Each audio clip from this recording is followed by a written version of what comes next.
오늘은 시편 119편의 말씀을 이 새벽에 나눕니다. 혹시 이 새벽에 제가 퀴즈를 두 가지를 드리겠습니다. 선물이 있지는 않습니다. 성경에서 가장 짧은 성경의 장은 어떠한 장일까요? 성경 말씀은 어떠한 말씀일까요? 아, 그렇게 멀지 않습니다. 앞에 시편 117편 말씀을 보게 되면 딱 두 절의 말씀으로 되어 있습니다. 그게 성경에서 가장 짧은 장입니다. 그렇다면 성경에서 가장 긴 절이 있는 장은 어떠한 장일까요? 네, 오늘 우리가 본 시편 119편의 말씀입니다. 오늘 이 시편 119편의 말씀은 176절까지 있습니다. 이게 176절일 수밖에 없는 이유가요. 이 시편 117편 말씀, 119편 말씀은 조금 이게 독특하게 쓰여진 성경입니다. 왜 이게 독특하게 쓰여졌냐면, 이 성경이 쓰여져 있는 히브리어, 히브리어로다 쓰여져 있는데, 이 히브리어는 알파벳이 22개의 알파벳을 가지고 있습니다. 근데 그 22개의 알파벳을 가지고 이 시편이 만들어졌어요. 그 한 알파벳마다 8절씩 해가고 22개 곱하기 8 하게 되면 176편이 되어집니다. 그래서 이 시편 119편의 말씀은 176절까지 8절씩의 그러한 구성으로 되어 있습니다. 그래서 이 시편 119편의 말씀은 각 8절마다의 어떤 주제를 가지고 이 말씀이 진행이 되고 있습니다. 특별히 오늘 시편 119편 말씀을 시작하면서 이 시편 119편 말씀은 한 가지의 그런데 주제를 가지고 그 8절씩이 다른 주제로서 이 말씀을 하고 있는데 이 전체적인 주제는 무엇이냐면 말씀에 대한 그러한 주제입니다. 성경에 대한 주제. 성경에 대한 주제로서 오늘 이 시편 119편 우리가 보고 있는 말씀이 처음부터 마지막까지 다 이 말씀에 대한 것으로서 말씀이라고 하는 주제로서 율법에 대한 그런 주제로서 기록되어져 있는 것이 바로 오늘 시편 119편의 말씀입니다. 그런데 오늘 말씀을 보게 되면요. 이게 16절까지 되어 있기 때문에 두 가지의 주제를 우리에게 말씀하고 있어요. 첫 번째는 무엇에 대한 것이냐 하면 복 있는 사람은 어떠한 사람인가 라는 것을 가지고 이야기를 하고 있고요. 두 번째는 무엇에 대해서 말씀하냐 하면 어떻게 하면 거룩한 백성으로 하나님의 백성으로 살아갈 수 있을까라는 것에 대해서 우리에게 말씀합니다. 우리 세상 사람들도 그렇고, 그리스도인들도 그렇고, 우리에게 소원이 하나가 있습니다. 우리가 좋아하는 것들, 우리가 바라는 것들이 무엇입니까? 하나님께 복을 받는 것 아니겠습니까? 그렇죠. 하나님이 우리에게 축복해 주신 것, 그것보다도 더 큰 즐거움이 성도에게 무엇이겠습니까? 우리는 모두 주님으로부터 복을 받고 싶습니다. 그런데 성경에서는 이 복에 대하여서 몇 가지로 그 복에 대해서 강조하고 있는 말씀들이 있어요. 대표적으로 그 신약에서는 복에 대하여서 말씀하고 있는 그 말씀이 어떤 말씀이냐 하면 마태복음 5장의 말씀입니다. 보통 우리가 팔복이라고 말을 하곤 하죠. 팔복. 예수님께서 마태복음 5장에서 그 처음으로 그 자신에게 온 사람들에게 무리들에게 또한 제자들에게 말씀하시는데 이 팔복의 주제는 무엇이냐면 우리 시작이 그래요. 심령이 가난한 자는 복이 있나니 천국이 그의 것이며. 근데 이 말씀을 보게 되면 야, 도대체 가난한 것이 무엇이 복인가? 누가복음 말씀에도 보게 보면요. 가난한 자가 복이 있다라고 예수님이 말씀하십니다. 거기에서는 네 가지를 말씀하시는데요. 예수님께서 이 신약에서는 처음으로 그 자신들에게 모인 사람들에게 첫 번째로 주는 설교의 내용이 복에 대한 말씀이었었는데 심령이 가난한 자가 복이 있다라고 이야기합니다. 왜 그렇겠습니까? 모든 구원은 심령이 가난한 것으로부터 시작되기 때문입니다. 언제 우리가 예수님을 믿고 언제 우리가 주님을 찾게 될까요? 마음이 가난할 때입니다. 저도 제가 모태신앙으로 태어났지만 제가 예수님을 믿고 제가 주 예수 그리스도를 저의 주님으로 고백할 때가 언제냐면 제가 가장 연약하였을 때 내 방법으로는 더 이상 소망이 없다. 나의 방법으로는 더 이상 쉽게 세상적으로 얘기하면 저 망했어요. 이때 제가 예수님을 만났습니다. 저의 방법으로는 아무런 방법이 없습니다. 근데 이게 예수님께서 천국으로 가는 지름길로 복 있는 자의 지름길로 말씀하신 게 바로 그것이었습니다. 심령이 가난한 자는 복이 있나니 그 뒤에 주시는 복이 무엇입니까? 천국이 그의 것이며. 그러면 구약에서 말하는 신약에서는 우리 예수님께서 그렇게 말씀하셨는데 구약에서는 복 있는 사람을 어떠한 사람으로 말을 할까요? 특별히 우리 시편 말씀은 복 있는 자로다 시작을 합니다. 우리 시편 1편 1절의 말씀이 무엇입니까? 복 있는 자에 대해서 말씀하시잖아요. 그렇죠?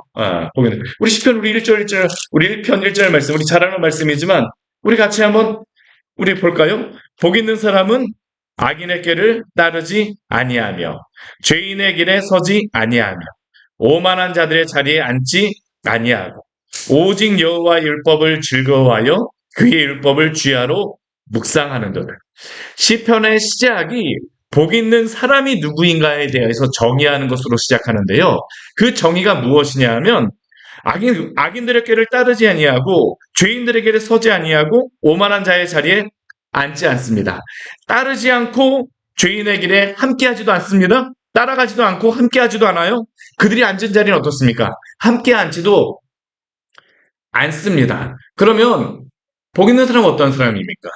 우리 2절 시편 1편 그 2절 말씀을 보게 되면 오직 여호와 율법을 즐거워하여 그의 율법을 주야로 묵상한다라고 우리에게 말하고 있습니다. 시편에 복 있는 사람은 율법을 날마다 즐거워하여서 그 율법과 항상 함께하는 것. 주의 말씀을 항상 함께하는 사람이 누구입니까? 복 있는 사람이라는 겁니다.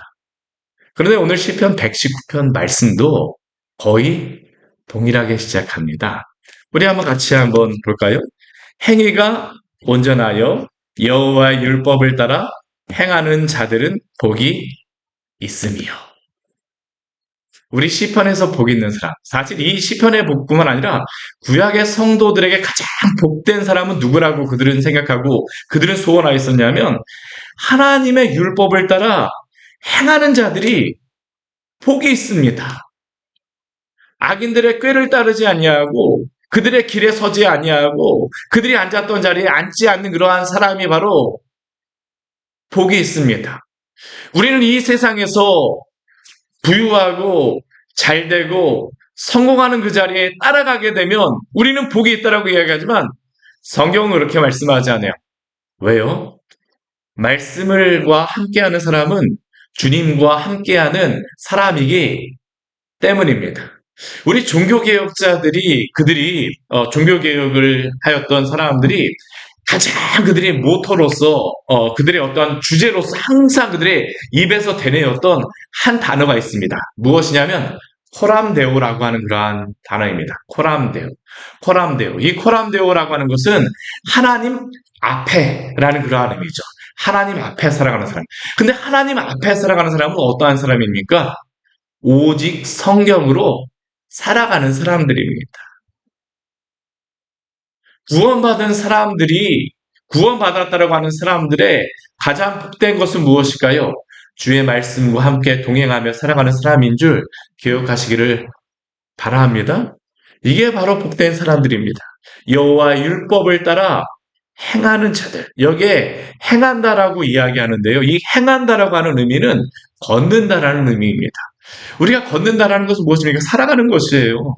그냥 평소에 우리가 걸어가잖아요. 뭐 뛰어가면서 살 수는 없습니다. 그렇죠? 우리가 걸어가는 것은 우리의 인생을 나타내는 겁니다. 주님의 말씀과 같이 동행하며 살아가는 것. 이 이스라엘 백성들 같은 경우에는 이미 하나님께서 구원을 하셨다라고 하는 그 구원의 확신에 대한 것들이 있습니다. 물론 그들이 오늘 말씀해 보게 되면 행위가 온전하여라고 이야기를 하지만 그들이 온전하게 하나님의 말씀을 다 지키며 살아가지는 못합니다. 그러나 여호와 율법을 따라 행하며 주님과 동행하며 하나님 앞에서 살아가는 자가 바로 복이 있다라고 이야기를 하죠. 우리 두 번째 우리 2절 말씀도 그렇습니다. 우리 또 복이 있다라고 이야기를 하는데 어떠한 사람이 복이 있습니까? 여호와의 증거를 지키고 전심으로 여호와를 구하는 자는 복이 있습니다. 이게 왜 복일까요? 여러분들 한번 잘 생각해 보십시오. 여러분들이 언제 가장 그리스도 안에서 즐겁고 기쁘다라고 생각합니까? 우리들의 신앙이 가장 우리가 고향 되어줬고, 우리가 스스로 생각해도, 정말 주님, 저는 주님과 동행하며 살고 있어요라고 생각할 때가 언제입니까? 주의 말씀을 전심으로 지키고자 할 때입니다. 아무 때나 우리가 그 마음을 갖지 않아요. 아무 때나 우리가 그 마음을 갖지 않습니다. 언제입니까? 하나님의 말씀 안에 있을 때입니다. 성령에 충만할 때가 바로 여호와의 말씀을 추구하는 사람들이죠. 그것도 그냥이 아닙니다. 전심으로, 전심으로. 반은 주님의 말씀을 따라 살려고 하고, 반은 교회 밖에 딱 나가게 되면 세상 따라 살려고 하는 게 아니라, 어디에 있든지, 무엇을 하든지, 먹든지, 마시든지, 여호와의 영광을 위하여 주의 말씀을 따라가는 사람들. 이 사람들이야말로 참된, 복된 사람들입니다. 오늘 이 자리에 나온 여러분들이 모두 그러한 자가 되어지기를 저는 축원합니다. 사실 우리가 이 새벽에 나와서 주의 말씀을 듣는 게 쉽지 않습니다. 그러나 우리가 이 시간에 나와서 말씀을 듣는다라고 하는 것은 오늘 들은 이 말씀을 가지고 살아가십시오. 전심으로 여호와를 구하며 행하십시오. 그러나 솔직히 우리는 쉽지 않아요. 오늘 이 말씀을 보게 되면 여호와의 율법을 따라 행하는 자, 전심으로 여호와를 구하는 자가 복이 있다라고 하지만 솔직히 생각해 보십시오. 우리가 그렇게 살기가 쉽습니까? 쉽지 않습니다. 저도 예전에 직장 생활을 했었는데요. 아침에 새벽 예배 나오고 나서 저도 회사를 가고 그러는데 저도 회사를 예전에 꽤 오래전입니다. 회사를 가게 되면 저의 회사 모니터 딱 열게 되면 항상 잠깐 기도하고 이 새벽 예배 오고 나서 기도하고 시작하고 했었는데 모니터를 딱 열게 되면 저의 그러한 마음을 확 뺏어가는 그러한 게 있었습니다. 이게 뭐냐면 메일입니다. 매일. 예, 요즘에는 카톡으로 다 많이 일을 한다라고 이야기도 하는데 여러 가지 일들이 있는데 그때만에 한 십몇 년 전, 한 거의 15년 전에 메일을 제가 출근하게 되면 메일이 하루에 한 200통씩 저한테 와 있습니다. 근데 그 200통의 메일 중에 보게 되면 제가 이게 해결할 수 있는 것들도 있지만 해결이 안 되고 뭐라고 답변을 해야 될지 모르는 것들도 있습니다. 뭐라고 해야 될지 잘 모르는 것도 있어요. 참 그러한 메일들을 보게 되면 답답합니다. 우리의 신경이 빼앗기게 되죠. 그러나 그때마다 주님께서 여러분들을 지켜주시기를 항상 간구하시기를 바랍니다. 성도가 여호와의 말씀을 붙잡고 살아갈 수 있는 방법은요. 주께서 지켜주셔야만 합니다. 오늘 5절 말씀 같이 한번 읽어볼까요? 내 길을 굳게 정하사 주의 윤례를 지키게 하소서. 우리 6절 말씀도 같이 한번 읽어볼게요. 내가 주의 모든 계명에 주의할 때에는 부끄럽지 아니하리이다. 내가 내 마음속으로 굳게 지키려고 한다 할지라도 쉽지 않습니다. 내 마음이 이리저리 막 요동합니다. 그때 어떻게 해야 됩니까? 주님께서 내 길 또한 내 마음을 굳게 지켜주셔야만 합니다. 주의 윤례를 지키게 하소서. 우리가 두 마음을 갖고 여기저기 살아가는 것이 아니라 주의 말씀을 갖고 전심으로 오늘 살아가는 그러한 은혜가 있게 하여 주시옵소서. 모든 순간마다 주께서 우리를 지켜주셔야만 합니다. 왜 그렇습니까? 주의 모든 계명에 주의할 때만 우리가 부끄럽지 않기 때문이죠. 우리가 우리의 지혜를 따라서 행동하게 되면 때로는 내가 잘했다라고 생각하지만 세상의 지혜의 문제는 무엇입니까? 부작용이 있어요. 근데 주의 말씀의 능력은 무엇일까요? 주의 말씀을 따라 살아가는 사람은 때로는 그 말씀대로 살아가게 되면 손해를 보는 것 같기도 하고 여러 가지 어려움을 당하는 것 같기도 하지만 부작용이 없습니다. 왜요?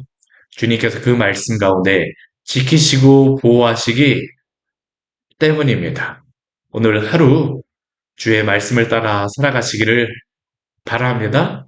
오늘 이제 그 8절 이후의 말씀에 보게 되면 우리 그 주의 말씀을 가지고 살아가는 성도들 가운데에 우리가 이 세상에서 거룩하게 살아가는 그 방법을 우리에게 말하고 있습니다. 그것은 무엇입니까? 주의 말씀을 지키는 것입니다. 오늘 우리 9절 말씀 우리 청년 들에게 주시는 그러한 말씀이죠. 저도 젊은 시절에 이 말씀 많이 암송하고 했었는데요. 지금도 우리가 청년이라고 생각하지 않습니까? 우리 같이 한번 읽어볼까요?